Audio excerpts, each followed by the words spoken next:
Ndagusuhuje wakoze subscribe kuri channel yanyu ibagezaho amakuru y'imikino hano kuri Arsenal Fans Media. Tuje kugira ngo noneho twongere turebe update zaramutse cyangwa se zihari ndetse n'iziriwe.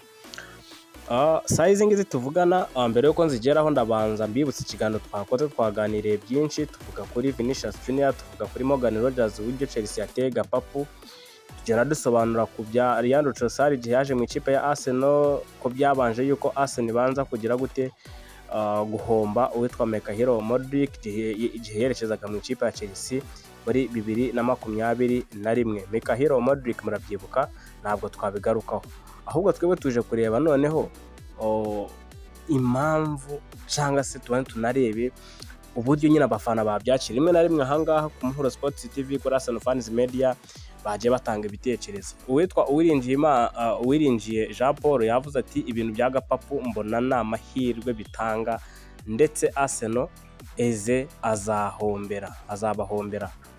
Uyu ngo ni uwitwa Uwiringiyimana Jean Paul aravuga ati ibintu bya gapapu nta mahirwe bigira, ati ndetse na Arsenal eze azabahombera. Uwo nawe tube tumushyize ku ruhande, muraza kumbwira muri comment niba koko eze azahombera Arsenal. Undi yavuze ati yitwa Nkuru Nziza, yavuze ati yara ndababaye, yitwa Nkuru Nziza. Undi yitwa Bizimana Gad aravuga ati ibyo uvuga nibyo, Rogers ni umukinnyi mwiza pe, ariko Arsenal ifite abakinnyi nka Rogers benshi. Undi yitwa uyu nguyu ndabona izina rye ritarimo gusobanura, yitwa Arobaz OG, yavuze ati bazicuza nitugura Junior Krupi cyangwa Vinicius Junior. Ashyiraho agatima arangije aravuga ati naho barikora ni ibibazo bikomeye, wapi byibuze Krupi cyangwa Doué cyangwa Vinicius Junior. Abo ngabo ne bagiye batanga ibitekerezo bakimara kumenya inkuru ya Arsenal ko uyu muhungu witwa Morgan Rogers yerekeje mu ikipe ya Chelsea de Blues. Ahangaha impamvu nahereye kuri comment zanyu nazo ni ingenzi, tugomba kuba twaziganiraho.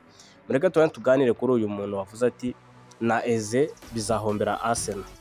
Eberechi Eze muribuka yuko yaramaze kumvikana n'ikipe ya Tottenham Hotspur, Arsenal imugarurira ku muryango. Suko Arsenal yari ifite amafaranga menshi kurusha Tottenham, suko amafaranga Arsenal yatanze Tottenham yari kuyinanira kuyatanga, suko na Arsenal yatwaye eze kubera kongeraho amafaranga, wenda ngo ivuge ngo yamutwaye kubera amafaranga. Icyo gihe habayemo amahitamo y'umukinnyi. Nagira ngo utandukanye ibi bintu. Amahitamo y'umukinnyi, hari ukumva ikipe runaka iguhamagaye ugahita ushidukira hejuru ukavuga uti ndagiye, nka biriya bya Victor Gyökeres. Victor Gyökeres akimara kumenya yuko Arsenal imwifuza kandi ko ishaka guhatana igikombe cya shampiyona, yahise atangira noneho kuvuga ati nta handi hantu ugomba kwerekeza. Eberechi Eze murabizi ukuntu byagenze. None se mwagiye mukareba ibya Alexander Isak. None se Alexander Isak, murabona ibya Alexander Isak bimeze nk'ibya Morgan Rogers? Ntabwo bimeze kimwe. Alexander Isak yabanje no kwanga gukora imyitozo, ibya Alexander Isak bimeze nk'ibya Victor Gyökeres. Abo ngabo bose mbabwiye nta numwe ugize atanga wenda ibya Mireja se ngo atanga ibintu byinshi birenze, usibye Victor Gyökeres wagerageje agafasha ikipe Arsenal gutwara igikombe cya shampiyona yaherukaga mu myaka 22. Cyane byo twamakuba twabimushimira, yatsinze ibitego bifasha ikipe, yabaye umwataka, yarahabaye. Ikindi kandi n'amakipe akaza nyine yikandagira atinya noneho kuvuga ati Arsenal tuyataka ishaka kutuva inyuma nayo ikaza ikadutsira cyangwa igakoresha counter attack. Victor Gyökeres no mu finisher mwiza yanatwica.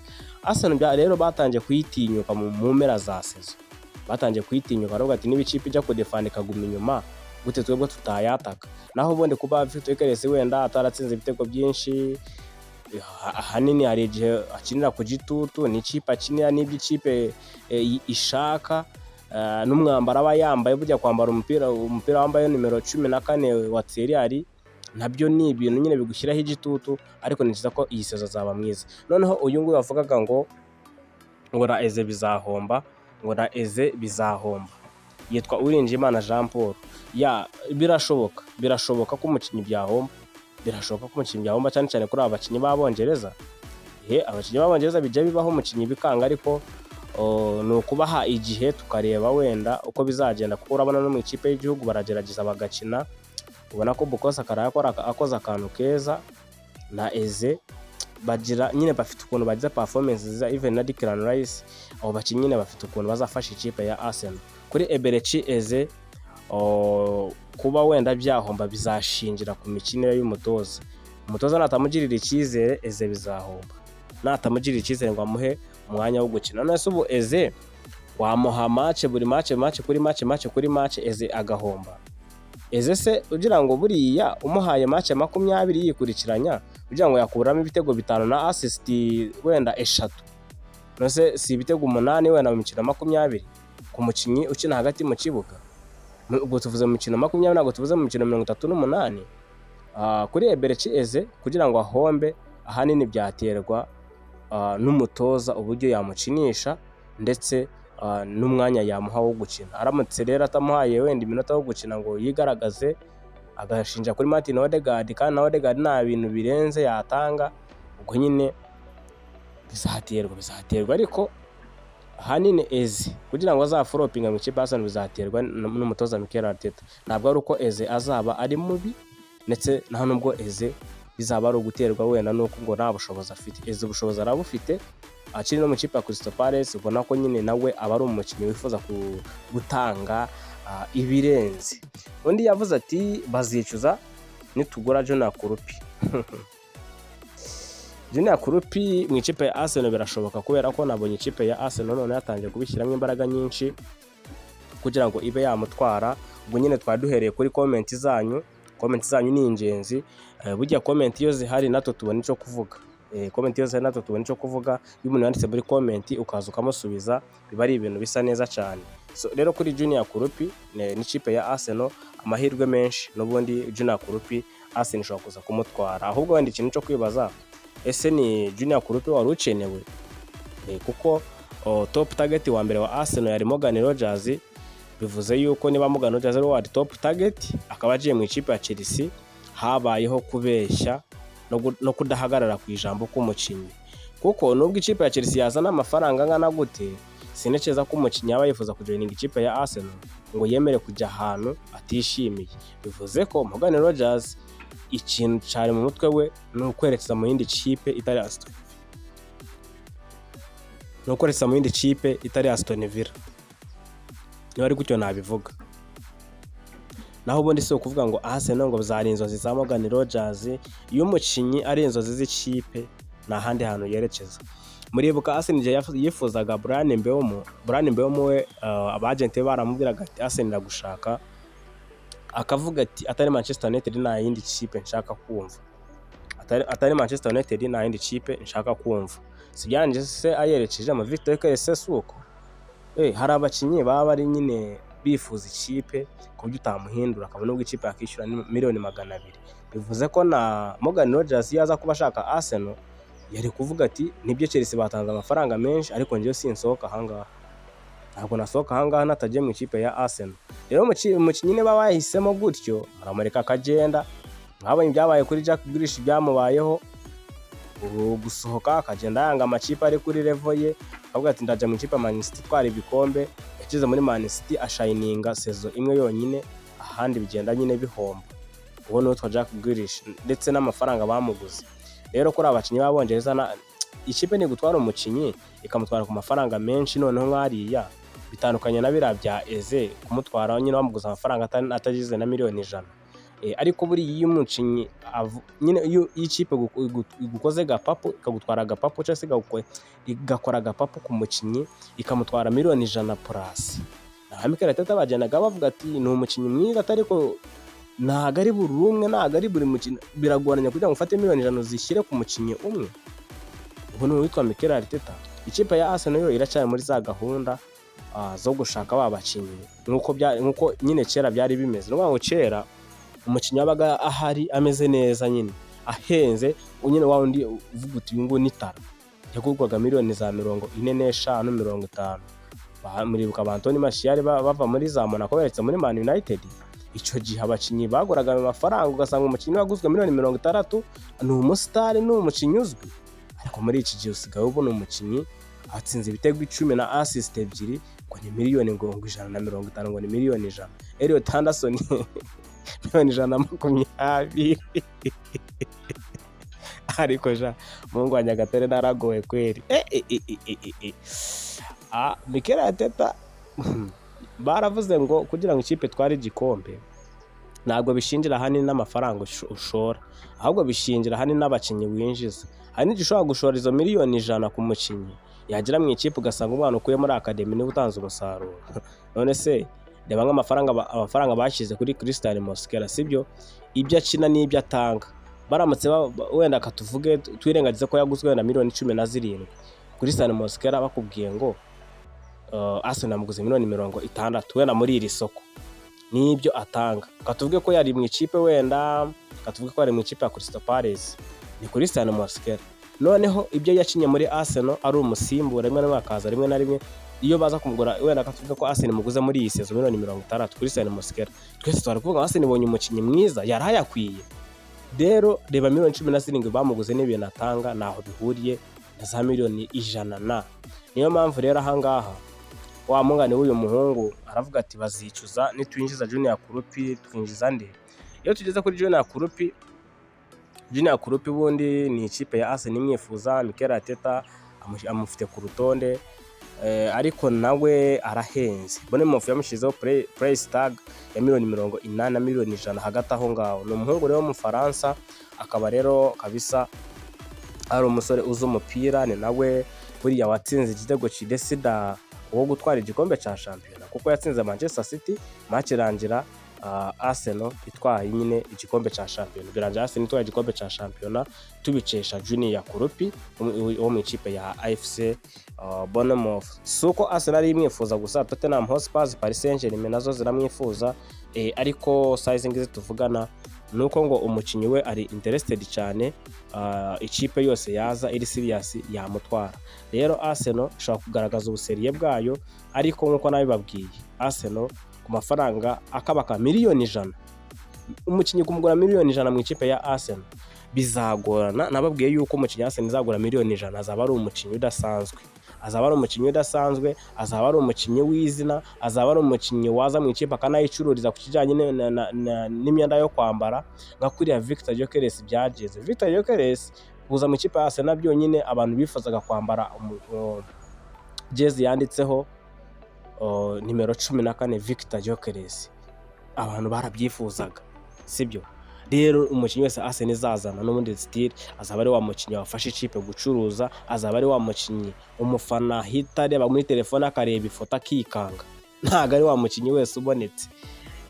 Ariko nanone undi mukinnyi twavuga mu ikipe ya Arsenal ni benshi Arsenal bayifuza, unarebye na Brad Barikora na talks hari aka kanya nta birimo gutangazwa nta bihari, ariko andi makuru akavuga yuko ngo Arsenal burya iracashakishiriza ahandi kugira ngo niba Junior Kurupi bitarimo gukunda kuri miliyoni hafi 70 babe bashakira ahandi, kuko Arsenal ntabwo itari kugura umukinnyi wa miliyoni 100 atari umukinnyi w'izina, atari umukinnyi amaze kubikora ahantu. Najya ngo mbibutsa aka kantu, Arsenal ntabwo ikiri kuri ya makipe ajya kugura umukinnyi uzaje ubanzamo imukuye mu ikipe ntoya.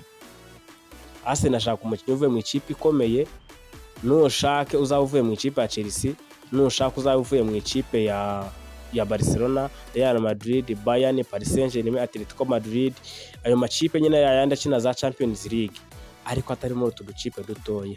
Arsenal finale ya Champions League experience bakuyeho ni ukugumana ba bandi bawe beza wari ufite, noneho ukongeramo abandi beza kubarusha. Nugumana Kai Havertz injiza Julian Alvarez, nugumana Mosquera injizamo abandi, injizamo Ezri Konsa, injizamo Bruno Guimaraes, injizamo Tino Livramento, injizamo uyu muhungu wo muri Barcelona Jules Koundé. Abo ngabo bose nibo Arsenal yifuza. Haruna nabonye Arsenal yagize kuri deal yo witwa Yoni Diomande. Diomande kabisa nawe amaze kuba yajya kuri shortlist y'abakinnyi Arsenal yifuza. Diomande muramuzi cyane ni umunya Cote d'Ivoire. Cote d'Ivoire mwarayibonye uburyo nyine nayo igira gutya akitwa neza mu gikombe cy'isi. So kuri Diomande ikintu gihari wenda ni umusore ukina ikipe ya Leipzig, akaba rero ari umuwinga ariko nanone ukina ku ruhande rw'iburyo, akaba ari umuwinga nyine macacari kabisa. Arsenal ngo nyuma yuko imaze kuba yaswata kuri Morgan Rogers werekeje mu ikipe ya Chelsea, Arsenal ngo igiye guhangana na Paris Saint-Germain ku cyitwa uwitwa kabisa Yani Diomande umunya Cote d'Ivoire. Yamaze kumvikana na Paris Saint-Germain personal terms, bamaze kuzumvikana, ariko Paris Saint-Germain irashaka kugira ngo ibanze isohore abo ifite. Ubwo no gusohora Randal Coleman, yamaze gusohora Goncalo Ramos, irashaka kureba ko Liverpool yatwara Bradley Barcola, none igahita yinjiza uwitwa Yani Diomande. Yani Diomande ni umuhungu ufite agaciro ka miliyoni 100, ariko nanone abenshi bemeza yuko atazikwiriye bijanye n'ibyo atanga mu kibuga. Ni umusore w'umuhanga, ni umusore nyine ufite skills nziza, ariko ku kijanye no kuba wenda ya provisi ntago ari umukinnyi wo guprovisi ku buryo nyine wahita uvuga ngo ni wa wundi wagurwa miliyoni 100. Nkuko nababwiye haruguru, Mikel Arteta ntago ari wa muntu ufata miliyoni 100 ngo yumve ko yahita azishyura ahantu atizeye. Niyo mpamvu kuri Julian Alvarez amahirwe menshi Arsenal aza kuzishyura, ariko kuri Yani Diomande ndetse na Junior Kurupi abo bakinnyi byibuze bari average players, ariko nanone batanga icyizere. Kuba uzanye uyu muhungu Christos Zolis twabonye yamaze kujya mu gihugu cy'Ubwongereza gukora ikizamini cy'ubuzima, ukaba rero ugiye kureba kuri Yani Diomande, Junior Kurupi, abo ngo ni abasore batari wenda kuri top level, ariko nanone batari average player, ahubwo bari muri cyo twakwita medium, bari hagati. Si mubi si mwiza cyane bikabije, ariko nanone si mubi cyane. Ngo wamukinnyi uzana ukavuga uti uyu ngo ntabwo azanshyira kuri pressure nini atamushyira mu kibuga. Hasi ni cyane wamukinnyi wo kuza gahita atangira kubanzamo mu kibuga, niyo Arsenal ikeneye. Niyo mpamvu tuzajya tubona Julian Alvarez, tukabona Vinicius Junior, tukabonayo tukabona abakinnyi bagiye batandukanye barimo ba Kvaratskhelia, tukabona ba Desire Doué, ariko nyine hariho abakinnyi uvuga uti ngo agomba kuza akazajya kibanzamo. Hari n'amakuru nabonye bavuga bati se Arsenal kuri Rashford bimeze biti, mumeko ni iyihe? Manchester United yikifuza kumurekura, ariko none ngo itabonye amakipe akomeye yo kumutwara yagira ukuntu nyine bigenza ikongera ikamugarura mu myitozo, nyine agakorana n'umutoza Michael Carrick. Hariho Marcus Rashford, hari abakinnyi nyine usanga ikipe iba yaramutereranye. Uwo mukinnyi rero burya ni nawe mwiza kumugura. Hari ukuntu ugura umukinnyi amakipe yaramutereranye akaza akaba yagira gute yatanga umusaruro. Hariho nk'umukinnyi ejo bundi Man U yanze kuva muri Atalanta ageze muri Man U, baravuga ngo ikizamini cy'ubuzima cyamutsinze, ngo nagaruke, ngo bari bamwibeshyeho ibiki n'ibiki, batajya kwishyura Yuri Tielemans. Imyaka ye turayizi, igihe akina turakizi, ni umukinnyi mwiza, ni umukinnyi, ariko hari ukuntu nyine umukinnyi umusuzugura akiri muto. Aho kugira ngo umusuzugure byaruta ukamugura ukongera ukamutiza. Ariko kugira ngo bura akenshi umukinnyi wanzo n'ikipe, ngo hari ukuntu ikipe ujya kugura umukinnyi, wenda dufate nk'urugero, urabona nka kuriya Barcelona yiriye kuri Neco Williams, nubwo nawe wenda nawe atajya yirwanaho ngo yigaragaze.